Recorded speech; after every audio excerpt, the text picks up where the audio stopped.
Municipal Igbo Federation gimugna dito sa lungsod sa Mutya atol sa General Assembly sa mga asosasyon sa mga mag-uuma gikan sa 16 ka barangay sa lungsod.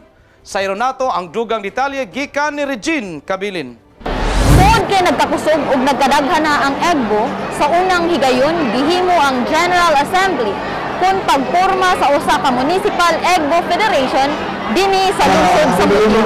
Tungod kay nagmalampuson sa gipasiugdahang programa sa probinsya nga Enhanced Gasang Bandianon sa Umahan o Egbo Program, gihimo ang usa ka General Assembly sa mga mag-uuma sa 16 ka mga barangay sa lungsod sa Mutya aron sa pagtukod sa kinaunahang Municipal Egbo Federation sa tibuok probinsya.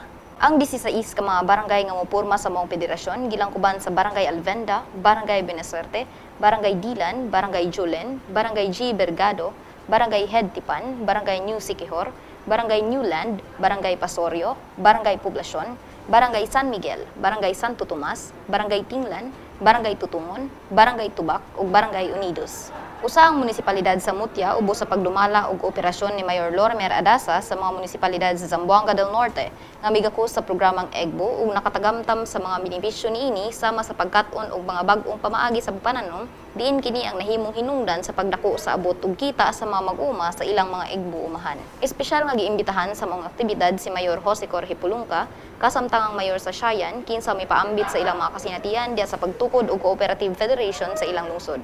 Sa mensahe ni Evelyn Tangoy, iyang gipaabot ngadto sa mga mag-uma nga sa pag-asenso, kanunay ang mga pagsulay ug kapakyasan busa ang angay lamang nila nga buhaton mao ang pagbalik sa pagtindog ug pagpadayon aron sa ingon niana sila magmalampuson. Kaya successful no nakita nato sa pag-amuma ako sa cooperative. Diba? Successful doon ay mga failure. Pero naman, buti itong balik. O gusto ang mga failure nila, the best way for a person to succeed is when you fall, you have to stand up. Dugang paniana, gipamahayag ni Ma'am Evelyn nga diya sa mga nasinating kalampusan sa mga mag-uma makita nga nakatabang ang programang Egbo kanila ug nga kini usab ang inspirasyon sa pagpadayon pa sa mao nga programa. Diya nato makita ang Egbo na tinuod na nakatabang sa mga katawan.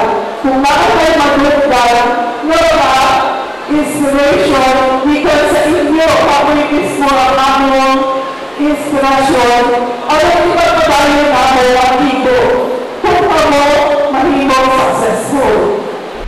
Ang naisgutang panagtigom, gidaluhan usab nila Executive Assistant Mr. Joey Bernad, Provincial Agriculturist Ms. Mabel Bustelino, former Municipal Mayor of Polanco Honorable Pinpin Uy, Retired General Angelo Sunglao, Dipolog City Councilor Praxo Rubia ug 1st District Coordinator Mr. Tata Campus.